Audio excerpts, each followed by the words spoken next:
Welcome back, everybody. Welcome back to Symbol Athletica, the brand of the purpose-driven. We stand for people that have made the decision to stand for something. And yes, we do have the audacity to believe that we can be driven towards a destiny of our own design. And we truly hope that you are badass enough to be a part of our tribe. Well, today's episode is an idea. It's happening in real time, spur of the moment. I just had what it feels like a great idea. So I'm sitting here, it's September already, this year's going by like a blur. And normally it's almost challenge time for me. Every year I have an annual personal challenge that I start in October. It started off as a body transformation challenge where I used to take 30 or 60 or 90 days and do the best that I possibly could at making the biggest change that I could. And that morphed over the years. I've done these now over a decade, so I've done more than almost 2 decades. I've probably done almost 20 of these. And it morphed into something way more comprehensive than just changing my waistline, trying to get a six-pack. It morphed into me trying to version upgrade myself. My body was a big piece of that. There's always an aspect of trying to get in shape, doing the best that I can. And usually I do the best that I can, and I start in October with the intent of ending on January 1st, so ending at the end of the year. And I started doing this about a decade ago because it gave me a mental feeling of it just made me feel good, right? Because I was finishing my goals when most people around the country were just beginning theirs. It made me feel special. And it really does work. I highly encourage you to do this. You want to feel special? Try celebrating finishing your goal, especially if it's fitness or weight loss related. Finishing your goal at the end of the year, and on January 1, New Year's Day, you're celebrating finishing your goal while everybody else is just embarking on theirs, most of which will quit theirs before mid-February. So it makes you feel really good, makes you feel really special. And I've been doing that now for more than a decade and a half. So I was thinking that it's almost time, and I always invite people to join me. October 1st, I reach out on social media and friends and all the different things that I'm connected in, and I invite people to do their own version of this personal challenge. They challenge themselves. Doesn't matter what the goals are, doesn't matter what you're trying to accomplish, but that idea of focusing on something for 30, 60, or 90 days with the intent of ending by the end of the year. I try to encourage many people to do that. And inevitably, at the end of the year, I always get a ton of people reach out to me privately and say, man, I wish I would have started that back when you started it, because I'm just starting mine now in January. So with that being said, I realized that it's coming up on challenge season for me. And I thought what I would do this year, something new, I thought I would give a best of, an idea mixtape, if you will, a mashup of some of the best ideas, concepts I have for being effective and successful in a personal challenge, So I'm going to try to put some structure around the ideas and concepts I've come to adopt over the course of almost 20 years that give me the greatest chance, in my opinion, of being really successful, as successful as I can in my personal challenge, given the fact that, like everybody else, I'm extremely busy, but I still manage to pull these off. And the byproduct of my personal challenge has just been tremendous. Outside of the goals I set, many good things happen as a result of all the concentrated activity I put into play during this personal upgrade period of the personal challenge. So the good news is it doesn't matter what you want to challenge yourself in, whether you're trying to lose 5 pounds, 10 pounds, 15 pounds, gain 5 pounds, get a new skill set, make a career path change, make a jump up the corporate ladder, start your own venture. It doesn't matter what your personal challenge is. What I'm going to try to do is give you the best stuff I know for being successful in whatever challenge you pick for yourself. So welcome to today's episode. I'm gonna call this the Challenge Manifesto. Get ready to go.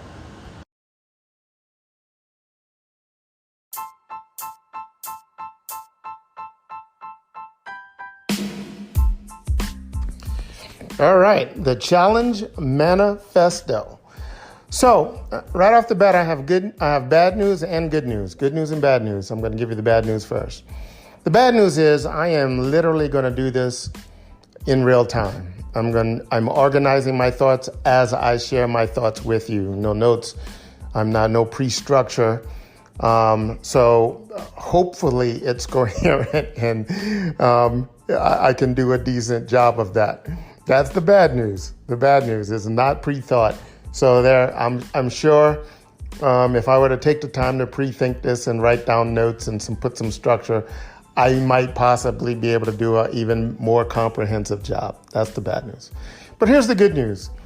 The good news is because I'm doing it in real time, I'm going to have to only focus on things that I know really clearly, that I deeply understand.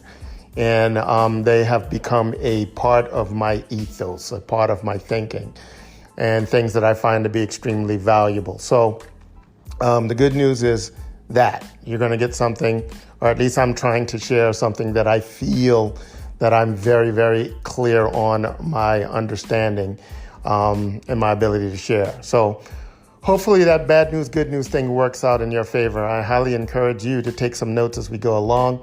There's a magical thing that happens when you put pen to paper. Quite often, it's not going to be what I say that you capture. It's going to be what you think of after I say what I say, that unique insight, that unique perspective that you draw upon from your own life's experience that you definitely want to capture. You don't want to have that gift come to you and then float away because you tried to commit it to memory. A mentor once told me that the best memory is not as good as the worst pencil. Makes a lot of sense, right? So take some notes if you can. You got a couple minutes, grab crayons, whatever it is you write with, you creative types, and just jot some notes. I'm trying to tell you things along the way that I think will posture you to get the best out of this manifesto. It's not going to be that long. I don't know how long it's going to be because I haven't pre-thought it. So here we go. And I'm not going to dissect. I probably won't. I don't think that I am. I don't intend to. Let's put it that way. I don't intend to give the background, the origin of the idea and the concepts, just because that would definitely take too long.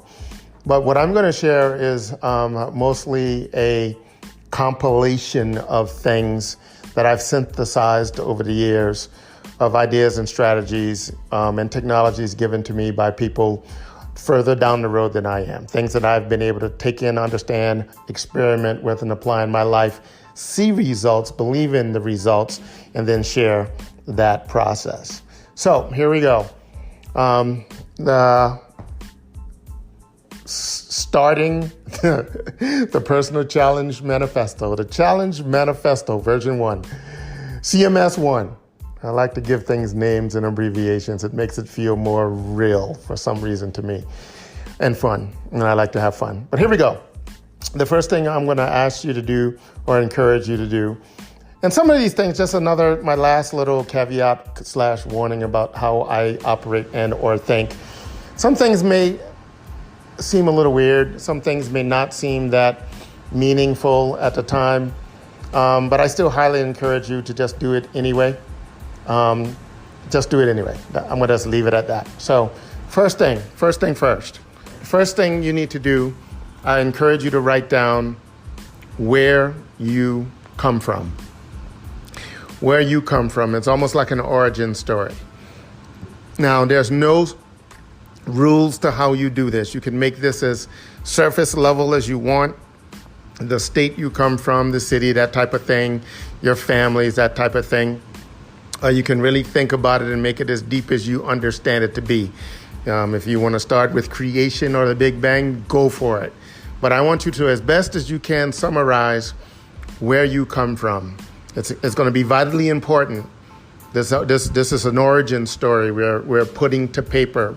We're forcing the neurons in your brain and those concepts you have floating around in your brain to make connections and to make salient ones that you can recognize. And you're defining what some of those things mean by just simply writing down your origin story. So there's a 5-step homework assignment I'm about to give you. And this is step 1.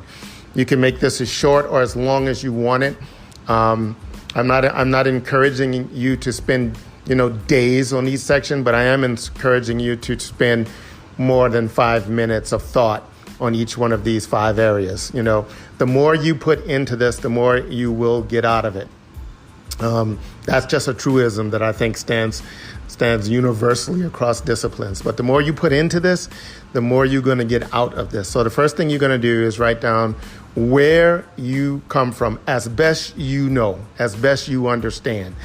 And you're going to write down the things that come to mind, right? Because those things that naturally come to mind are the things you want to make notations about on this, where you come from. The next thing, second thing, we're on number 2 now. Number 2, I want you to write down where it is or what it is you want to accomplish. Write that down in detail. Explain where it is you're trying to go.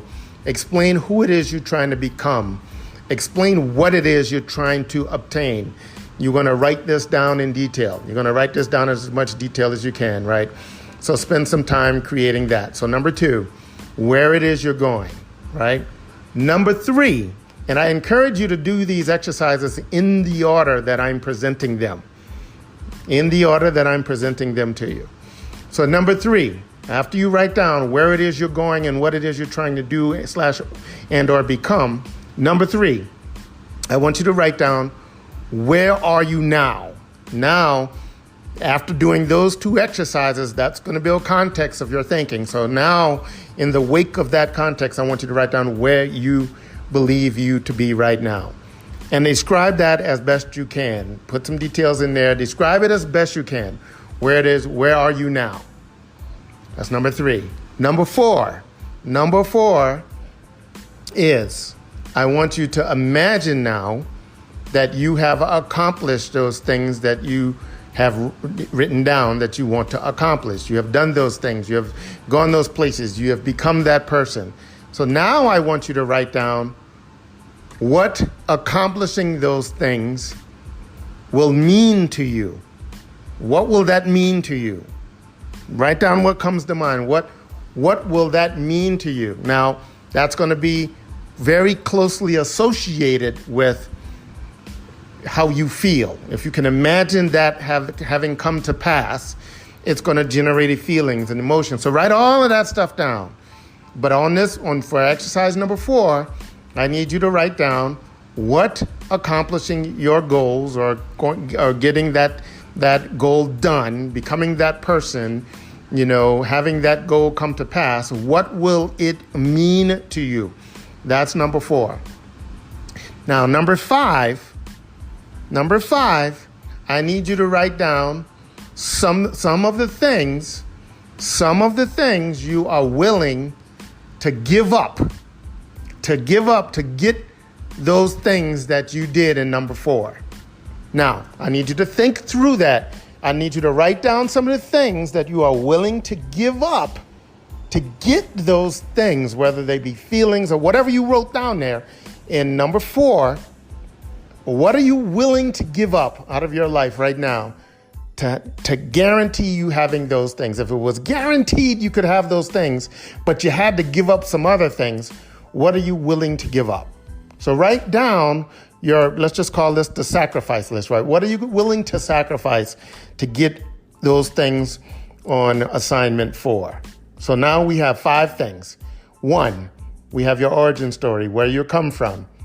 2, we jumped ahead to where it is you're trying to go in detail. 3, we came back to where are you now in the context of the past and the present, right? 4, what is your reward? What do you now know to be your reward in the future for these things happening? And 5, what are you willing to give up?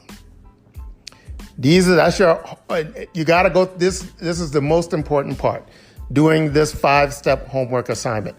So now I'm just going to give you some ideas and talk about some things of how you can do it. Just by doing those, you're going to be 1,000% better off than the average person that's going to create a goal. Hey, I'm going to lose 5 pounds, because you know they're not going to do what they need to do. What I'm giving you now is the structure, in my opinion, the things that when you go through this process, the probability of you doing what you need to do is greater. The probability of you actually taking action, I think, will be much, much greater. The 5th one is an odd one. That's the 5th one. The sacrifice thing is something most people do not do, which is why many people fail at creating lasting results, lasting activity long enough for them to get results, because most things take some time for the results to show up, even if you're doing the right thing the best way, right? There's some latency. There's some time, right? There's some time involved in getting the reward or getting results from any activity.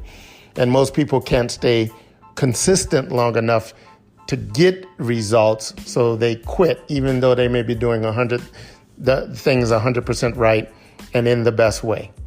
So when most people think of making progress or getting better than they are, they think of it's an additive requirement. What I mean by that, they think they need to add things into their life. Oh, I want to lose 5 pounds, or I want to lose weight this year, so I need to add a diet that I don't currently have. I need to add a gym membership. I need to add into my life a trainer.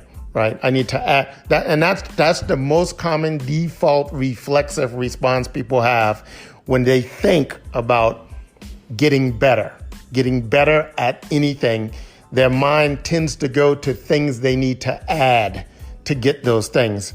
The challenge is everybody's days right now are completely full. Now, they're not all full with productive and useful things, but there's no empty space or empty time.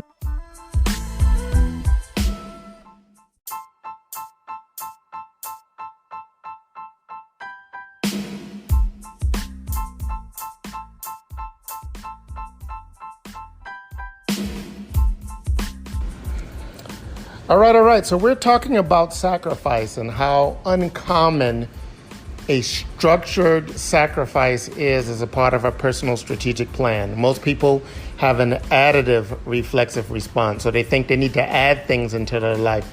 But the problem is people don't make the space in their life first to add in the things that they're going to list out they need to add. So most people, I like to use weight loss as an example just because it's such a common thing. But most people will list 5 things they need to add into their life to accomplish their weight loss goals. They need to add a diet. They need to add a gym membership or a gym. They need to add a trainer. They need to add, new training shoes.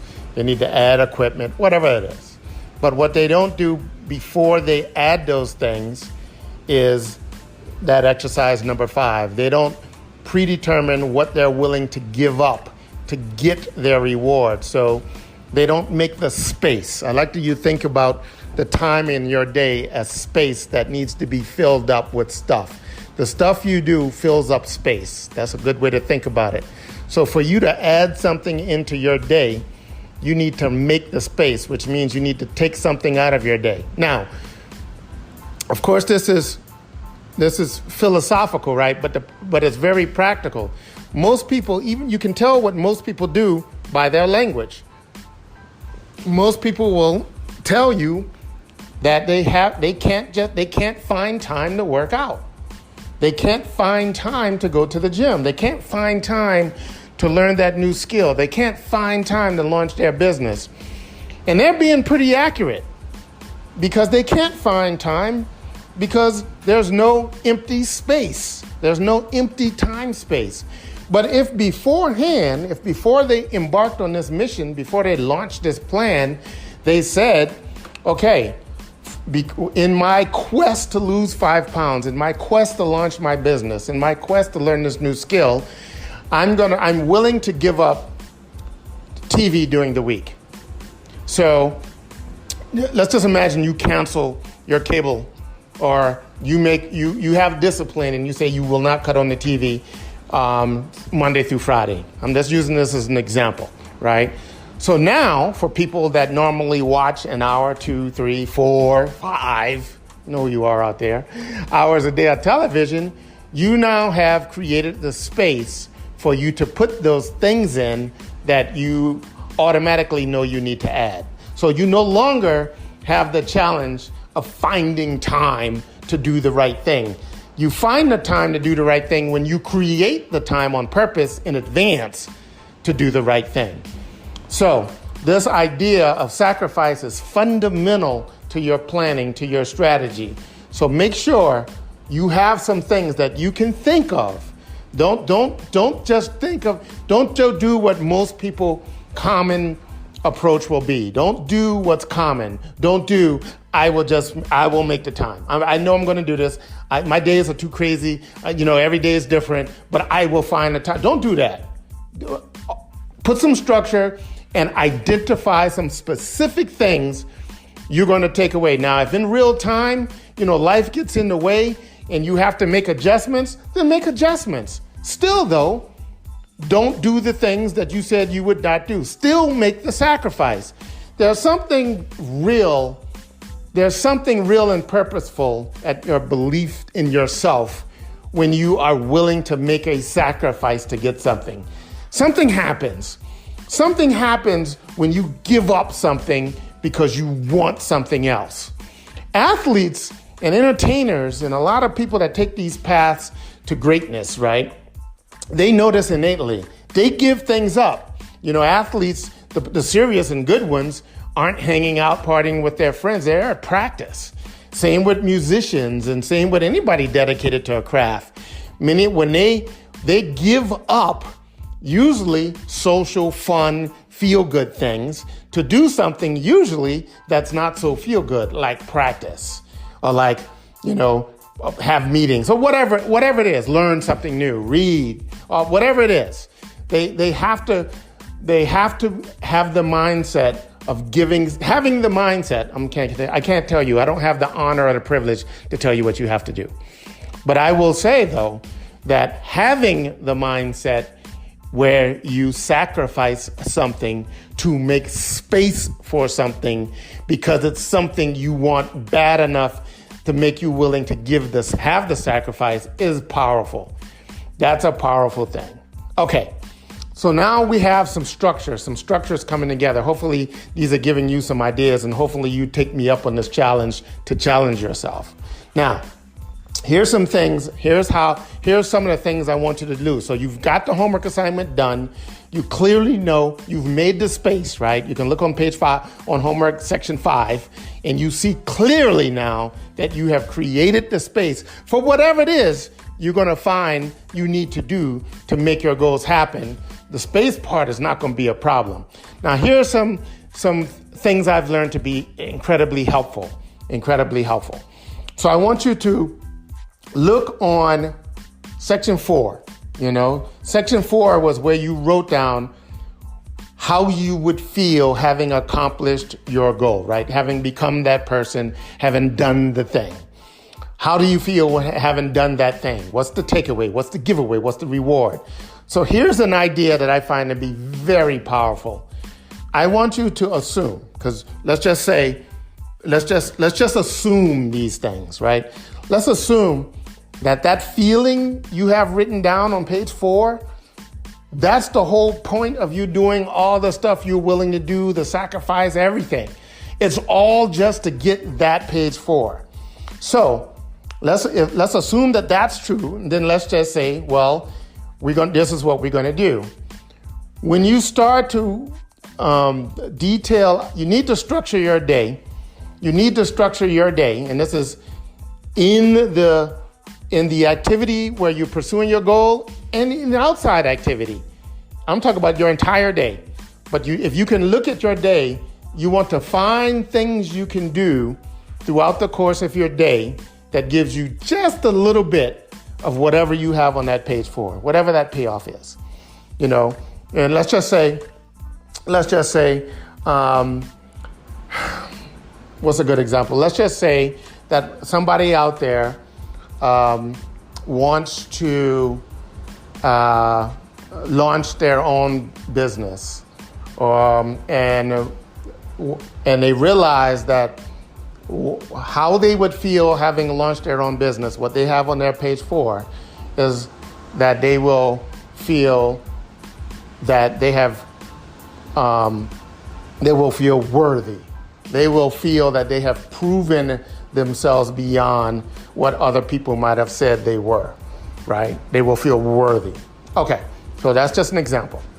So knowing that, what I'm suggesting you now do is think through this and be creative, activate your imagination and see, is there things you can do at the weekly basis or the daily basis right now, before you even get your goal, that gives you a little taste of that worthiness?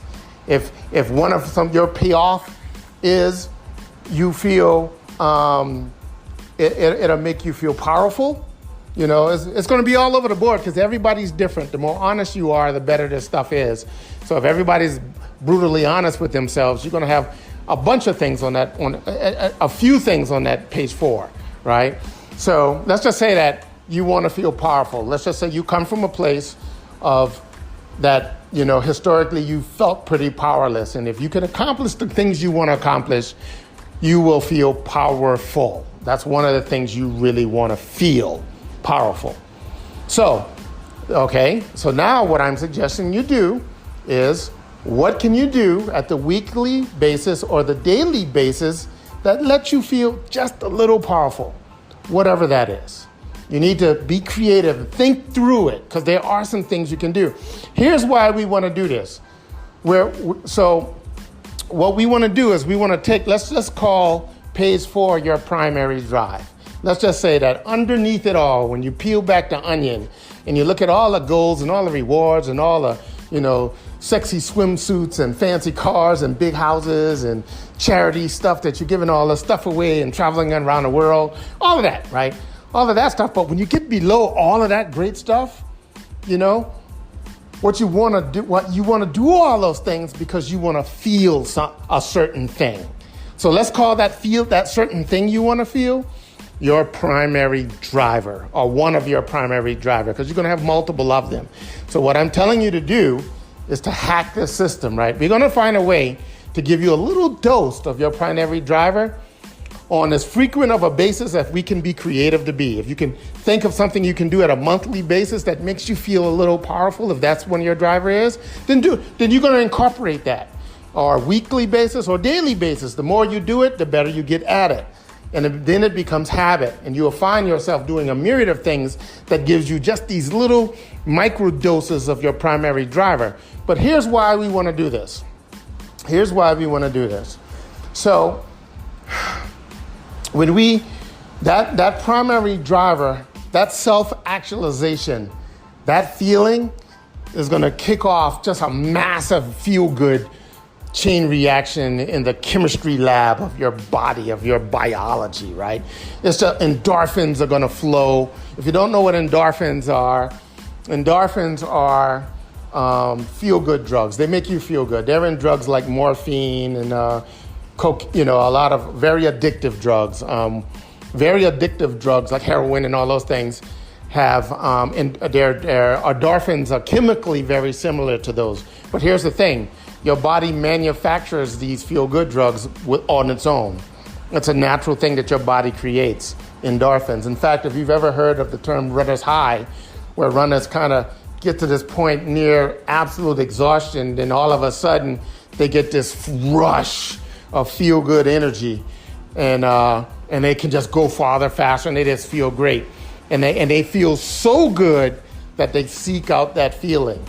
Okay, that I just described why we want to build these little micro doses of your primary driver, because we want you to get addicted to that drug. We're going to use chemistry to help us, right?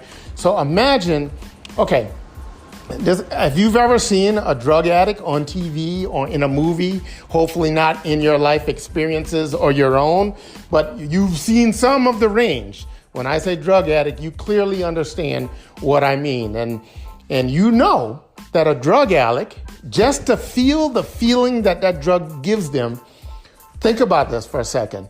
What is that person willing to do just to get that feeling? Are they willing to be uncomfortable? Heck yeah, they are. Are they willing to do things that otherwise they might be embarrassed by? Oh, that's an easy question, right? Are they willing to even do bad things that they would never normally do? Like lie, cheat, steal, hurt people? Actually, unfortunately, yes. My point is, the answer to what will a drug addict do to get a drug, the answer is pretty much anything. So think about the power of that. So think about, endorphins or some kind of, a mini version of that feeling, right? And it's addictive, that you get addicted to. So imagine now that you're getting addicted to the drug, you're getting addicted to the activity that gives you this hit, right? And this hit and the activity payoff is your primary driver. Then what we've done, and that's a powerful hack if you're following along and thinking about it, because basically we're using what's driving you towards the future to drive you now, to drive you through the day. That's a powerful idea. I hope that you're playing with some of this in your mind, right? That's a very powerful idea. So that's the thing. So just to recap on this little piece, you want to look at page 4 and you want to understand what your primary drivers are, right? They're different for everybody. Be brutally honest, even if they seem petty. If they seem petty, you probably are being very honest. Write it down. There's no judgment. There's no right or wrong. There's no real good or bad in this exercise. So, if one of your reasons you want to be, successful at your goal is that so you can show your neighbors that you're as good as they are, then write that down. If that's truly what you feel, write it down. Here's something I learned. What I learned is that regardless of your initial goal, if it's true, regardless of what your initial goal is, if it's brutally true and honest, the act of attaining the goal always forces the necessary change in character.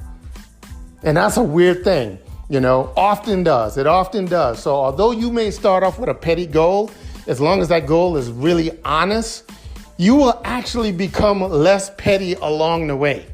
A beautiful thing to see. Anyway, so if you have be honest in what those drivers. If you know something and you're afraid to put it down, you're not cheating anybody but yourself. Remember, you don't have to share any of these homework assignments, anything you write down with anybody else other than yourself. So, but I do encourage you to write them down, to get it out of your head. It's a different thing that happens. Thinking you understand something and and forcing your brain and your body and your biology to connect in such a way for you to write the words on a piece of paper forces something different in the brain to happen than just thinking of it. When you think of an apple, there are certain things that light up in your brain.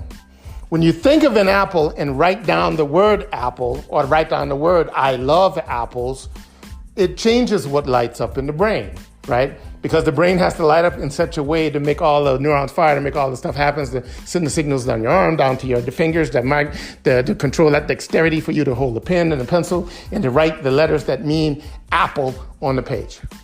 Whole function, there's a completely different chain reaction. So write those things down, okay?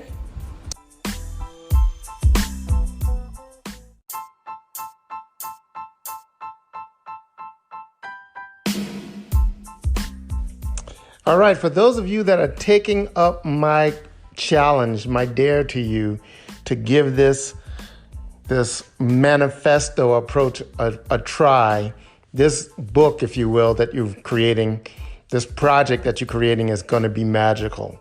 So now we're going to talk about a very, very critical piece to activate the magic in all of this. And I like using the word magic, right? Because it feels good. But it is. It's the thing that's going to give you it's going to move the probability needle. All of a sudden, it's going to put all of this work you've done in putting this project together in your step 1, step 2, step 3, step 4.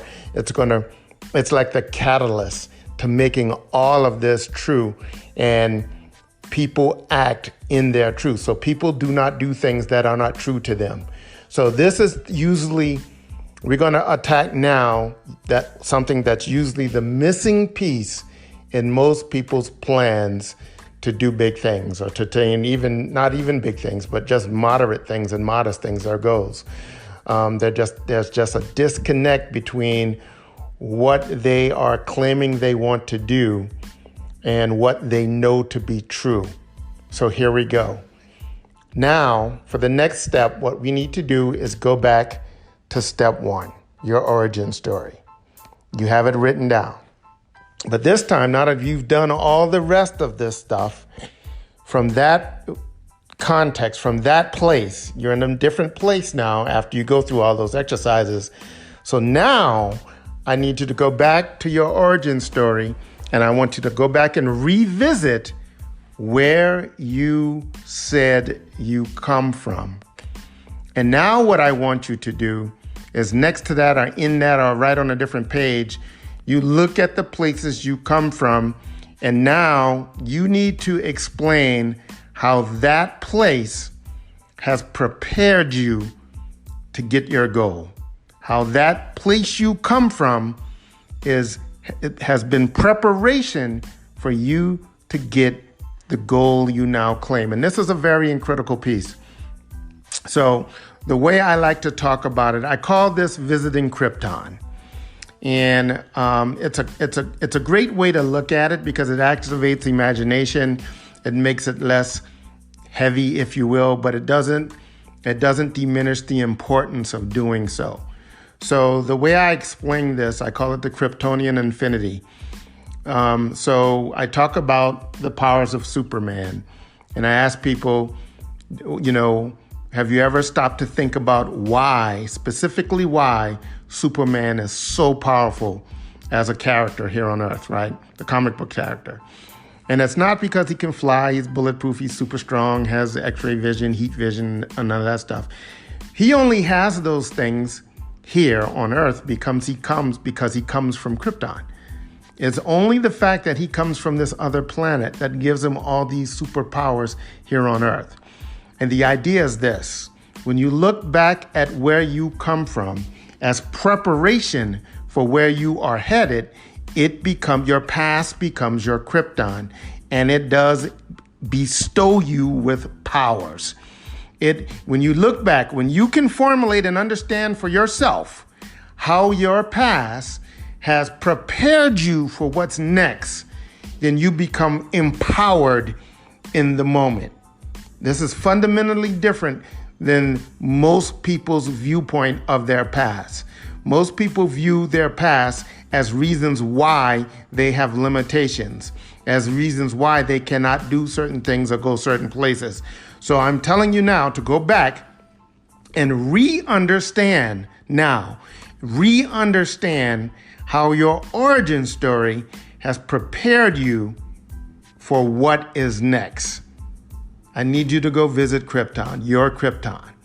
So that's a vital piece, and it's very effective when you do it in the order that we're doing these exercises, because now you have the right context. You have the right context of thought and feelings to go back, and you're purposeful in your redefining, your redefinition, you're assigning. Remember how we went through what happens? We assign meanings to things, and the meanings we assign to things generate emotions, and those emotions generate actual emotions in the real world, activity in the real world. So that's what we're applying now. So now you need to go back to the very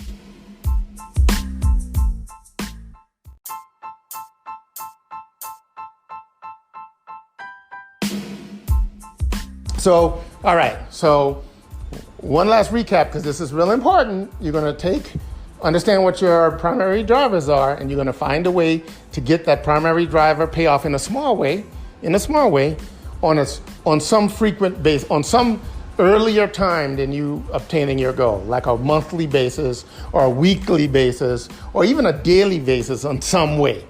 And it only has to make sense to you. You know if it makes sense to you. If it makes sense to you, it's perfect, okay? If you make sense that this is the payoff, then that's exactly what you want to do. Now, The next thing we're going to talk about is what I call the practical sequence of control. The practical sequence of control. And it's something we hear a lot about. And I think we hear a lot about it because it is very practical and it's timeless and it makes a lot of sense. And what I'm talking about is the phrase body, mind, spirit. Body, mind, spirit. So here we go. I'm going to encourage you, regardless of what your goal is. Let's just say your goal is to make a career path change or launch a new business. And let's just say the business you want to launch is a restaurant or in technology or in art or whatever it is. I'm going to encourage you that as a piece of your plan, a piece of your goal, to make it something physical and related to your body.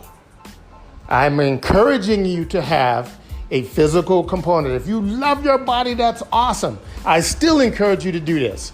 I'm still encourage you to have, as a part of your bigger plan, to have a body part of that, whether it be lose 5 pounds, gain 5 pounds, lose an inch, gain an inch, lower the time it takes for you to walk a mile, increase the amount of weight you can lift, increase the number of reps you can do on some machine, increase the amount of time you can do a certain thing, jump rope, whatever that is, to have a body physical component to this. Here's why.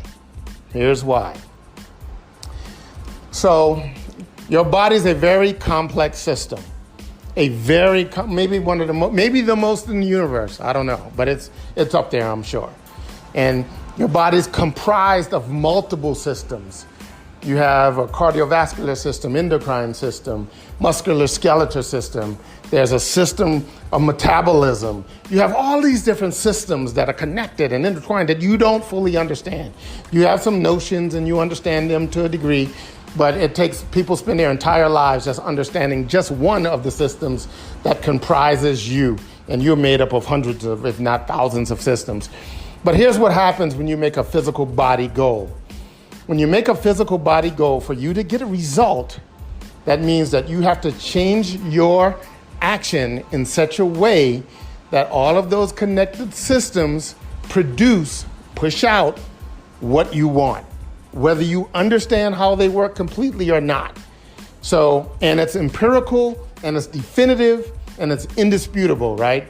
If your goal is to lose 5 pounds, there's no excuse when you stand on the scale. It is what you see that it is, along with any other goal that you set for yourself. But here's the other reason why I highly encourage you to have a body piece and to make the body piece the first thing you focus on.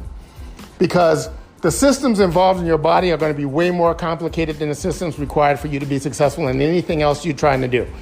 But it does mean it requires the same behavioral control and discipline. You have to put discipline around your behavior to get a physical change in your body. You have to make consistent about it. You have to fill up that space, that time space, to be consistent about it. So the very same activity required for you to make a physical change in your body is 90% of what you're going to have to do to make the changes in the other areas of your life. But the difference, though, is with your body that you get quicker feedback. You get very visible physical feedback. You can look in the mirror or step on the scale or see how many reps you can do at the end of 30 days as compared to when you started. So you know for a fact that all this stuff is working. That gives you that magical thing called motivation to keep on working. Results motivate you. There are few things as motivating as actual results. Now, is it easy? No, but guess what? It's not going to be easier to affect the changes in the other areas of your life either. But at least when you start with your body, and it's your body, you own it. You get to control all the elements of your behavior around it. It's the perfect and the easiest place for you to start in such a way that we need to feed your own belief in your ability to do what you set out to do. Because most people have a fractured view of that. Most people have a fractured self-esteem regarding their ability to get what they want by doing what they say they're going to.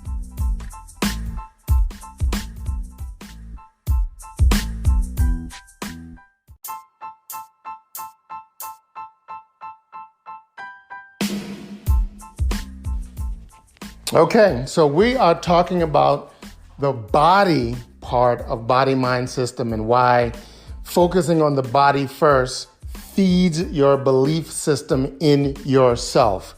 It's a short path to you understanding that you can start from a non-physical goal, an idea in your head, and you can insert yourself and end up with a changed physical reality in your world. In this case, it's going to be your body.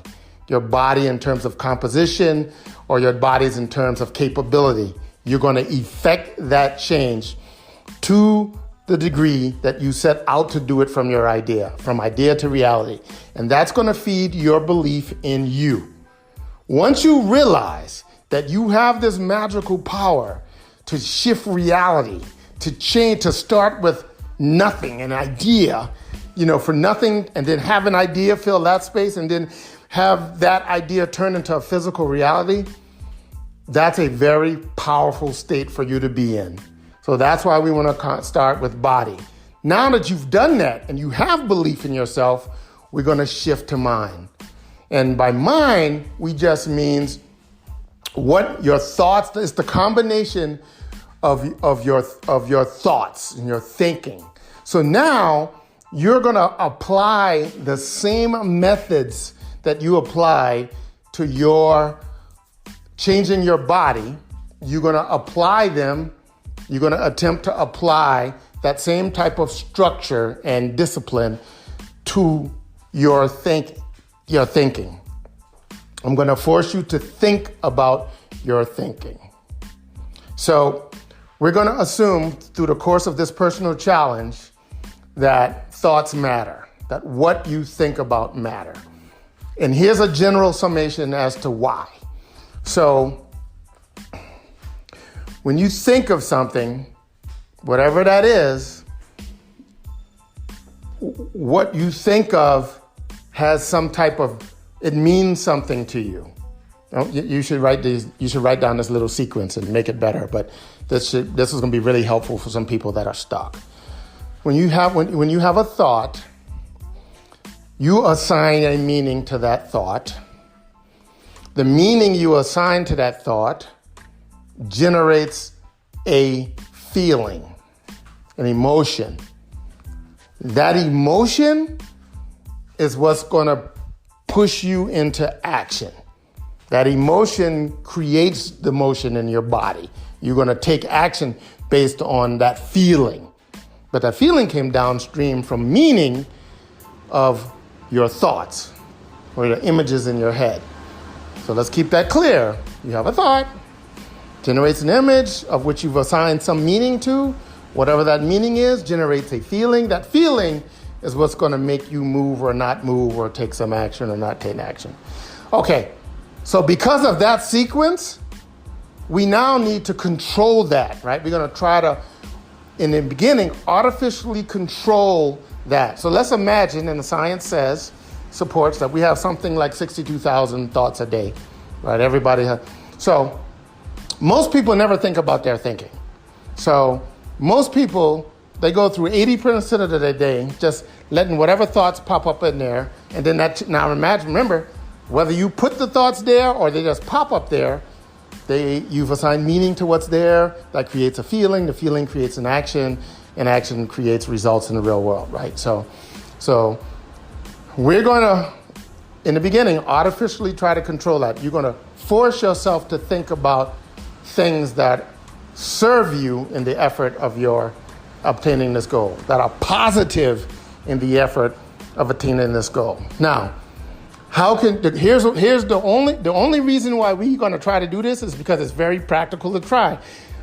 We almost have to try. The math almost dares us to try to control our thoughts, right? Here's why. You can't have two thoughts at the exact same time. So if you're thinking about an apple, you can't simultaneously think about an orange by itself. You can't think about an apple by itself and think about an orange by itself. You can either think about an apple and then really quickly move to thinking about an orange, or think about an apple and an orange in the same thing. But you can't have two simultaneously different thoughts at the same time, which means if for the time it takes you that you're focused on something positive or something that serves you in your quest to get your goal, you are not thinking about things that are negative or things that do not serve you, right? And it's just math. If you only have 62,000 thoughts and 20% of your day, you can focus on something positive. That means that for 20% of your thinking time, you didn't focus on anything negative, but that also means that for 20% of whatever the real time is in your world of you thinking about those positive things, you've assigned meanings to those things, those meanings created a feeling, and you have actions as a result of those feelings for 20% more of your day. If you followed that, right, then you would normally have just having a random day, a day of random thoughts. Now, how are we going to do this? Now, here's where you can be creative, and here's why that first exercise book is going to be so helpful to you. Because a lot of it you've already done. You wrote down where it is you're trying to do, what it is you're trying to accomplish, right? So even if you just review that list, even if you just think about the things on that list, remember, you can only have one thought at a time. So while you're thinking about those things, you are not thinking about other things, right? And I encourage you to think about these things in a very, very, very positive way, in a very positive way. The easiest, most positive way to think about the things on that list, that things of what you want, that's page 2, right, is to think about or write about.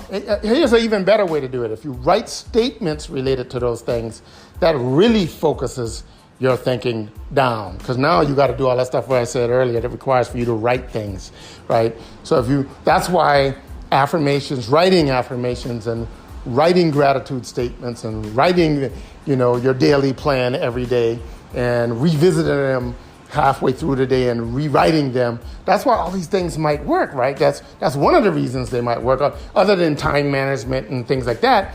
It's thinking management when you think about it.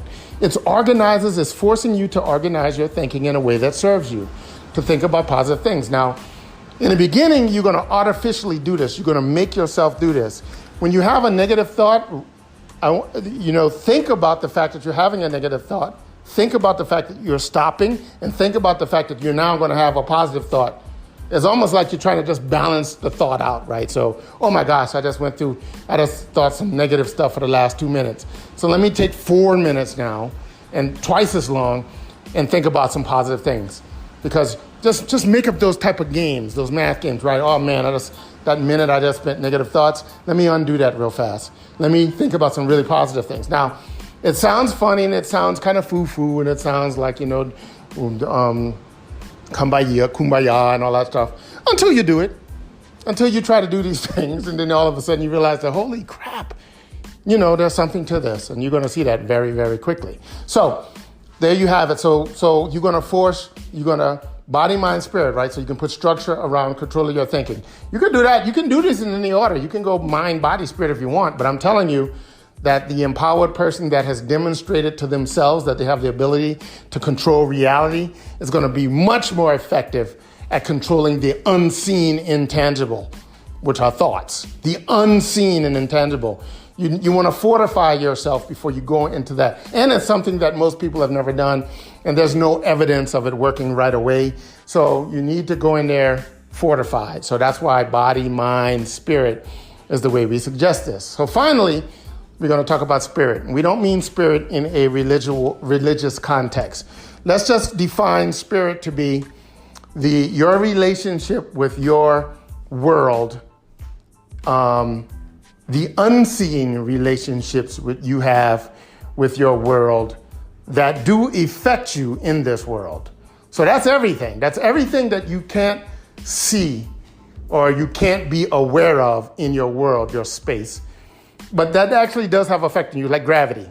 Gravity is a scientific version of that. But there are a lot of social things. There are a lot of things that happen that are really happening and affect you that you have a hand in, but you can't see the effect. A lot of these are the result of being in a human networks, right? We're all in human networks. And I don't mean social networks online like Facebook. I actually mean human networks. You know John, John knows Ann knows Jim. That's a human network. That's a real thing that exists. And we are in multitudes of them. In fact, everybody on the planet is in one big Uber one. And the science, the math actually says that we are less than 6 people away from every other human connections away from any other human being on the planet. That's the whole 6 degrees of separation actually comes from real science, where they say that. And here's the funny thing about the way the math works. It's counterintuitive. The bigger the population, the less connections we are between everybody else. It's not like you would think. Like, we go from 6 billion to 8 billion. Well, now I'm 8 connections away from everybody. No, you go from 6 to now down to 4 connections from everybody. So it's really weird how that works. But the reason why I want to touch on this a little bit is because when you do those first 2 things, when you empower yourself as being, let's just call it an alchemist, something that can change physical reality from nothing to physical reality change, which is what happens when you say you're going to lose 5 pounds and actually do it, right? The idea was non-real. The idea was intangible. The result was real and physical. Okay. And then you apply that as that person, you apply yourself and control your thinking as best you can because you just, the one thought thing we just talked through. Well, it changes who you are as a person, and who you are as a person changes how the world responds to you and how you interact with the people around you and how that goes. It changes the mood you're in. The mood you're in, the mood that you are in, and you know this, but the mood that you are in is felt by people other than you. You don't have to tell people when you're in a good mood or a bad mood, even without words. Parents know this. A kid can walk into a room and without a word, in a fraction of a second, they can say, "What's wrong?" They feel it, right? So just know that there's a lot of more to you, just to keep this really easy and light, there's a lot more to you than the physical things you do, the people you put your hand on, and the people you talk to. There is something to people lighting up a room when they walk in it. There are people that right now, you just don't like hanging around, right? And there's some people that you love to hang around, right? Whether you doing anything or not, it does make you feel good to be around, right? And there's something to the probability of a good result changes when your expectation changes. So let's talk a little bit about that. And I told you this was the manifesto, so I'm putting a lot in here. So you can take from it what you want and throw the stuff that don't make sense. But I'm trying to give you the best mashup I can. But what happens is, a better way of describing what I mean when I say you do those first 2 things, you change. What I really mean, that I'm realizing now, I told you I would be doing this in real time, is that your expectations change. When you change, your expectation change. When your demonstrated ability in who you are and what you can do changes, your expectation changes. And when your expectation changes, believe it or not, your perception changes along with it. When you, so here's a way I like to say it to myself so that I can remember it. That makes a lot of sense to me. Right? If you say things enough, and when I say things, that means out loud and to yourself. If you say things enough, you will come to believe them. That's the whole repetition, because we talked on why that is, right? Because when you say things, you're thinking about what you're saying. You say things often, you build a habit of saying that, which means you're building a habit of thinking those same things. But if you say things enough, you come to believe them, you come to expect them, you look for what you expect to find. And because of that, you get exactly what you deserve, because you should only be saying things that you want in the first place. So hopefully you followed that. I'll go back and listen to it again. But if you say things enough, you will come to believe them. You come to believe them. It'll change your expectations. Based on your expectations determine what you actually look for, and what you look for, you will find. So that's the way I remember it. So, and there are a lot of experiments that show it's very, very, very hard for people to see things in their environment that they do not expect to see or believe they should be able to see. In fact, there's some staggering experiments done on video where you see people that literally can't see a physical object in front of them just because of the mindset that they're in. Just because of the mindset, things become physically invisible. So I think the same thing happens to us. Now I'll go back to us playing out that 6 degrees of separation thing, right? So I'm going to end on a positive note where I think you should be extremely jacked about this whole idea of personal challenge, especially if you get 10% of the things that I'm talking about. Because whatever it is on your goal list, right, on your list that you're trying to do, accomplish, or become, there's some people that can shortcut you getting there, right? Whatever it is, you know that, right? You know that there's some people that can, based upon who they are, their connections, what they can do, or who they know, they can jump you to the front of a long, long, long line, just like that, right? If they wanted to, and they knew that wanted to, I mean, it's possible, you know that. But you also now know that the math says that these people that can jump you to the front of whatever your line is are less than 6 people connected from you already today before you got on this podcast. You know somebody that knows somebody that knows somebody that knows somebody that knows somebody that knows somebody that can help you jump to the front of that line right now. And that's the worst case scenario. That's if it took all 6 connections. So in reality, it's going to probably take much less than that. But here's the question. So how do you get those odds to change to your favor? Well, that's what we ended up on. When you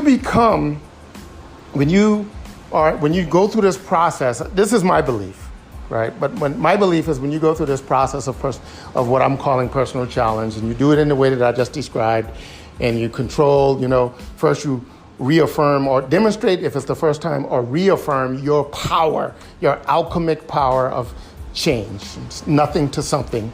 And then you use that alchemic power to structure your thinking, and structure your thinking enough to shift the percentage of your day, that chain reaction that comes downstream from your thoughts, the feelings and actions, that 20% or that 10% or 50% for some of you the rock stars out there will mean a huge difference in your life experience. And when you see that huge difference in your life experience, all that biochemical stuff kicked on, you're going to get addicted to that. You'll get better at doing that. You're going to want to do more of that. You're going to become this like machine, right? This creative machine of goodness, of stuff that you want. And you're going to be able to do more and more and more and more and more and do it more and more. But that's going to be the thing that resonates out through that 6 degree of separation. So all of a sudden, out of nowhere, and a lot of people, this has already happened to because they've stumbled through the stuff I've talked about, and you're going to be at a coffee shop, and the very person you need to meet to do the things you most want to do will just happen to be sitting next to you. Or the line in the grocery store. Or your friend will say, hey, we're meeting for friends with a drink, and the person they introduce you to is going to be that just the right person that can connect a dot to get you to the front of some line you're in right now already. And when that happens, you're going to be like, wow, what were the odds of that? You're going to realize instinctively that you just broke some cosmic odds, millions of one against that very person needing to be there at that very time. But it's going to happen. And I believe that the reason you beat those cosmic odds is because you put things in chain. There was a massive chain of events in place that literally broke the odds. Because for most people, they would be in that exact same situation and not be aware of it, understand it, act on it, and benefit from it. That's what I think. I think this is a decent place to kind of wrap this up. It was a lot, but I tried to give you the best that I know and try not to have it take forever, but also to give it to you in a way that you can do it in a logical way. And this podcast is a little long compared to my other ones, but if you go through the exercises, you could do the exercises in less time than it takes you to listen to this podcast, now that you know what to do. And here's the last thing I'm going to share with you. And I do this every now and then. I talk about this. So I'm going to invite you, if this makes some sense to you, intrigues you, or tugs at you in a certain way, I'm really going to invite you to share you finding this with somebody else. Now, let's be honest. When you hear me ask you to share that, most people believe my intention, my primary intention, is to build awareness for the podcast, et cetera, et cetera, et cetera. And that's a secondary intention. Obviously, that would be a great thing, right? Because we would get to more people, possibly help more people. But that is literally not the primary intention. The primary intention is I'm telling you to do something that feeds your belief in something. Here's the thing. If you come across a restaurant that you love, you will tell your friends about it because you want them to experience and know about it. Same with a book, a gym, a product, whatever that is. Same with bad stuff, because it's a real concrete thing or experience that is consistent in the realm of your reality. You're going to share that. You know what you don't share? You don't necessarily share that new diet that you're thinking about doing with your friends, because you know why you don't share some things? You don't share some things because it's kind of it's bringing something in the real world that you might get asked about. And when you get asked about it, if you're like most people, you already fear not being consistent to what it is you said you're going to do, and then you fear being judged by that. You fear being judged by your non-activity. So the fact that you don't share some things that you claim to be excited about really is a statement to yourself of how fearful you are that you're not worthy of the very thing that you're saying that you're excited about pursuing. A little tough love from me right there. That's just my belief. You can take it or leave it. But that's when, think about it. You have your own life. You know what you've done and what you have not done. How many cool things have you thought about, and how many times have you hesitated saying something about something because you don't want to be checked on it? You want them to say, oh, yeah, how's that book coming you writing? And you don't want to constantly say, oh, yeah, I didn't, how's that diet plan coming? Oh, how's that business launch coming? Oh, think life, and, blah, blah, blah, woes me. So when I asked you to, if you are going to do some version of this, and I asked you to just share people about it, because most people won't even remember that you told them about it anyway. They're not going to follow. They're not going to take action and go check it out. But some of them might. And if you do this and some of them come back to you and say, hey, how's it going? Whatever you answer, as long as you're still in the game, that's serving you. That's you demonstrating to you that you are in the process, this alchemic process of creating something real. That's the big takeaway from sharing this. So I encourage you to do that. So my friends, that is my first attempt at giving you a personal challenge manifesto. CM1, I think I'm going to call it. Challenge Manifesto number 1, version 1. Because if I take some time and go back through this and write it down and do all that stuff, I can probably be really more clear and even more comprehensive. But I think there's something special about the organic sharing of this to me. I'm trying to, because I can only, there's no fluff, right? I only talk about the things that pop to mind in the moment of me on this very focused mission, trying to share with you a way to get ready to challenge yourself. So here's the thing. I have this challenge coming up in October. It's just September now. So you can do all this stuff to get ready for your October challenge if you want to do a 90-day challenge and sprint to the end of the year. And now you have the means and mechanism and method to put some structure around how you do that. And by the end of the year, you're going to be celebrating a lot of things. You're going to be celebrating that you are a powerful alchemist. Ideas to reality.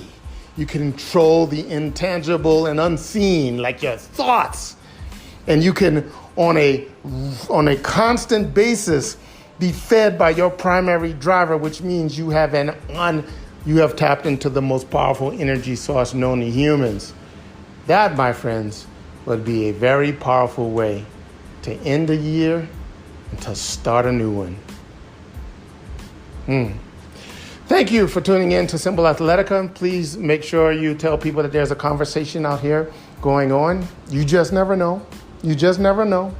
They might just vibe with the spirit of this tribe. I will see you in the next episode.